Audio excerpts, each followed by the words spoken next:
Meni mынау алдарыңыздағы тоқпан-жілік, осы жерге тоқпан-жіліктерді ортасынан кесіп, мына майына дейін көпті. Міне жіліктің майы, міне қазір қараңыз, осы міне жіліктің сары болып майы шығып тұр сорпада. Және ұстаймыз, мен кемі 2 сағат ұстаймын. 2 сағаттан соң аламыз, ар жағындағы етті түсіріп, сол уақытта мен сіздерге көрсететін боламын.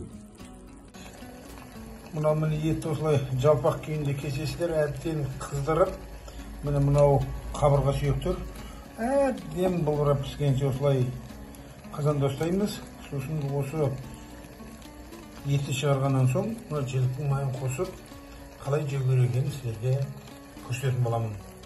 Міне сорпамыз қайнап жатыр. Құдай қаласа қазір даяр болады. Міне сорпа суынша төмен түскенін құймайсыздар, өйткені үстіне су құйғаннан кейін дәм кетіп қалады. Мынау тек осылай боқтырылып тұр, міне қандай керемет сап-сары міне өз етінен ажырап жатыр. Сүйегінен ет ажырап кеткенге дейін міне осылай боқтырамыз. Мынау үлкен ет міне керемет бір тағам болып жатыр, Құдай қаласа. Міне сүйекті алып жатырмын. Қазір енді майын шығарып сіздерге көрсетемін. Міне мынау тоқпан-жілік, міне майы, қазір осы майын түсіреміз бұнда, міне. Сондықтан бұның екі шетін кестіріп алып келесіздер. Дүкендерге барсаңыздар, дүкенде өздері кесіп береді.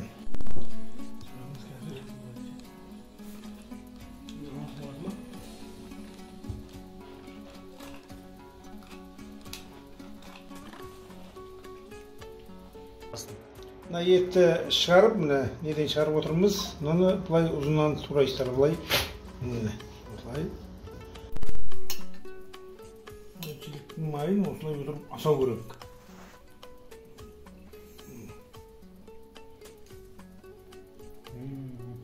Міне жіліктің майы жаңа өзіміз сүрген. Осы жіліктің майын осылай асап жеу керек міне.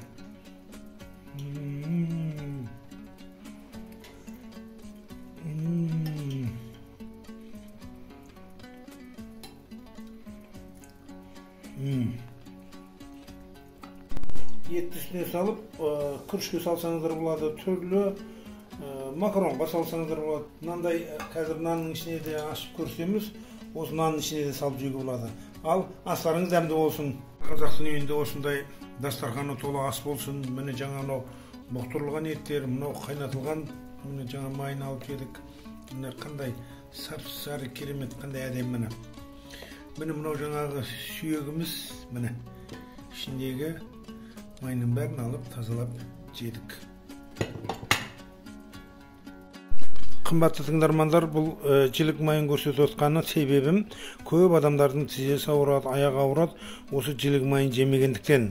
Бұл жілік майын жеген таза, табиғи, ешқандай дәрінің керегі жоқ. Бұл сіздердің орыстар костяный мозг деп айтып жатады ғой.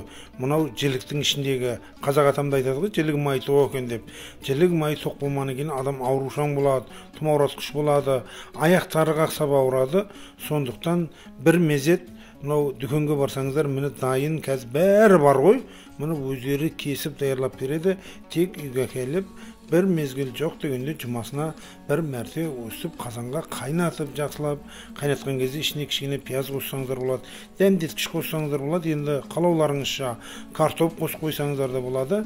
Міне осылай жіліктің майын алып, осылай жеп тұру керек. Мынау көп адамдар қазір тек мынау дүкендерде тұратын көбіне бургердің түрлі атасы бар ғой қазір. Тек сондай тамақтар ғана жейді. Консерванттар, химикаттар ғой көбісі.